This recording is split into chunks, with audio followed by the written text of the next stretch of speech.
واطلع اتكلم فيه. عمري ما عملت فيديو من النوع ده قبل كده، بس بصراحه انا صحيت على اخبار بشعه. مش قادره اوصف لكم قد ايه، بس يعني انا متاكده ان مش انا الوحيده اللي حاسه بكده، وان احنا كلنا لما قرينا الخبر ده عندنا كميه غضب مش طبيعيه. وانا هنا عشان اقول لكم I feel you، عشان انا مش فاهمه ازاي فيلم باربي يتاجل من جولاي لاوجست، لاخر اوجست. هو ازاي مفيش اهتمام يا جماعه بمشاعر الشباب للدرجه دي؟ يعني هي وصلت لكده؟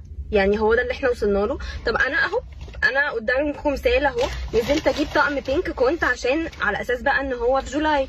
انا ده مش هضطر ما البسوش لحد اخر اوجست، هتكون اصلا البلاوز ادمت. واحلف لكم بايه وحياه ربنا، اقسم بالله انا واحده صاحبتي راحت تعمل ضوافرها عشان بينك عشان تدخل بيها الفيلم، كده هتضطر تدخل بيها في اوجست اخر اوجست. معناه ان هي هتضطر تعمل ريفيل تاني قبل ما تدخل الفيلم.